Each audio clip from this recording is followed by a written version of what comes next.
Start. Hello বন্ধুরা, তো দেখো আজকে সেই বলেছিলাম না তোমাদের যে অনলাইন থেকে ফুলকপি কিনেছিলাম। তো অনলাইনের ফুলকপিটা দেখো কত তাজা ফুলকপি। আর এই ফুলকপি দিয়ে, আর এখানে ফ্রিজ থেকে মাছ ভিজানো আছে। এই মাছ দিয়ে ফুলকপি দিয়ে, দেখো টাটকা টাটকা টমেটো দিয়ে আর আলু দিয়ে ধনেপাতা দিয়ে পাতলা ঝোল হবে। পাতলা ঝোল ফুলকপি হেভি লাগে খেতে। তো চলো ফুলকপিটা কাটি।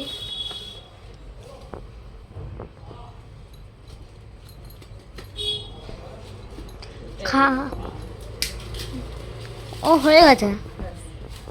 তো এখানে কড়া বসিয়ে দিয়েছি, তেল গরম হয়ে গেছে। এবার মাছগুলো ভেজে নেব কড়া কড়া করে, লাল লাল করে মাছ ভাজা করে নেব। তো মাছ ভাজা করছি, দেখো গরম হয়ে গেছে তেলটা প্রচুর। আর মাছটা লাল লাল করে ভাজতে হবে। রুই মাছ, পুরো টাটকা রুই মাছ। তো দেখো এটা কলমি শাক অল্প করে, আমাদের রাজস্থানে তো কলমি শাক তেমন একটা পাওয়া যায় না। তো কলমি শাক অল্প একটুখানি পেয়েছিল, তো এটা ভাজা হবে। আর ফুলকপি আলু সব কেটে রেডি করে রেখেছি, টমেটো। তো আমি শাকটা ধুয়ে নিচ্ছি ভালো করে, অনেকক্ষণ দিয়ে শাকটা ধুয়ে ধুয়ে নিলাম। তো তারপরে দেখো মাছটা লাল লাল করে ভাজা হয়ে গেছে। এবার ওই মাছের তেলে একটুখানি ফুলকপিটাও ভেজে নেব কড়া করে, লাল লাল করে ভেজে নেব ফুলকপিটা। কারণ এখনের অফ সিজনের ফুলকপি খেতে খুব টেস্টি, অনেক সুন্দর খেতে লাগে। এই ফুলকপি দিয়ে আলু দিয়ে মাছ দিয়ে পাতলা ঝোল, উফ দুর্দান্ত লাগে খেতে। আর এই তারপরে ফুলকপি ভাজা হয়ে গেছে, একটু টমেটো ভেজে নেব।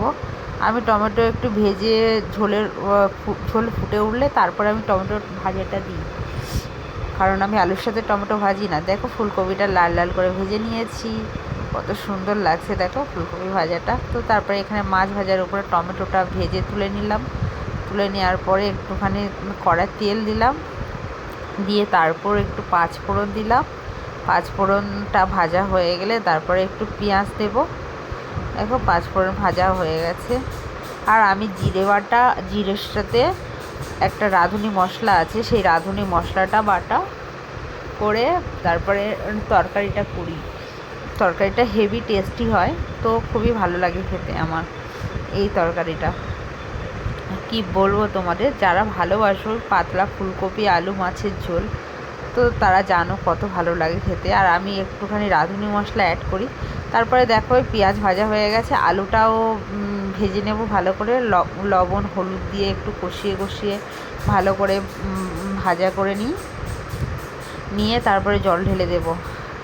জল ঢেলে দিলাম। তো দেখো জল ঢেলে অল্প করে জল দিলাম, মানে পাতলা ঝোল হবে যেহেতু, তো বেশি জল দিইনি, যতটুকু সিদ্ধ হওয়ার জন্য আর একটু ঝোল থাকবে এই আর কি। তো দেখো এবার আলু সিদ্ধ হয়ে গেছে, ফুলকপিও সিদ্ধ হয়ে গেছে। এরপরে মাছটাও দিয়ে দেব, মাছ আর টমেটোটা দিয়ে দেব। তো অসাধারণ হয়েছে খেতে, কি বলবো তোমাদের। তো ফুলকপি আলু সিদ্ধ হয়ে গেছে। তো দেখো মাছটা আর টমেটোটা দিয়ে দিলাম। এবার দেখো এবার একটু ফুটবে, একটু চাপা দিয়ে রেখে দেব কিছুক্ষণের জন্য ঝোলটা। তো আমি রাঁধুনি মশলা, জিরে আর রাঁধুনি, গোটা জিরে আর রাঁধুনি বলে একটা মশলা পাওয়া যায়, সেটা বেটে নেব। এবার বেটে নিয়ে ওইটা দেব মানে ঝোলের উপর, মানে ঝোলটা ফুটে উঠলে তারপরে মানে লাস্ট ফিনিশিং ওইটা দেব, দিয়ে তারপর ধনেপাতা দেবো, দিয়ে নামিয়ে নেব। আর ধনেপাতা আমাদের এই রাজস্থানে না সারা বছর পাওয়া যায়, কোনো ফ্রোজেন ধনেপাতা না, সারা বছর ধনেপাতা পাওয়া যায়। দেখো লাস্ট আমি এটা দিয়ে দিলাম, দিয়ে ইয়েটা বাটাটা দিয়ে দিলাম, দিয়ে নামিয়ে নেব। এবার বাটাটা দেব, দিয়ে ধনেপাতা কুচি ছড়িয়ে নামিয়ে নেব। কত খেতে ভালো লাগে কি বলবো তোমাদের, তোমরা একবার ট্রাই করে দেখবে, সত্যি ভালো লাগে খেতে এই ঝোলটা। তো তারপরে আমি এবার শাক ভাজার জন্য পেঁয়াজ কুচি আর শুকনো লঙ্কা দিয়ে দিলাম তেলের ওপর, মানে শাক ভাজাটা হবে কলমি শাক ভাজা।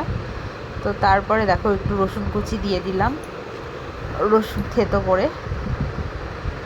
কলমি শাকটা আমাদের এখানে সচরাচর পাওয়া যায় না, খুব কম পাওয়া যায়। তো দেখো কলমি শাকটা ভাজা করে এবার লাস্ট ফিনিশিং এই দেখো তরকারি নামিয়ে নিয়েছি, কলমি শাক ভাজা নামিয়ে নিয়েছি, ব্যাস।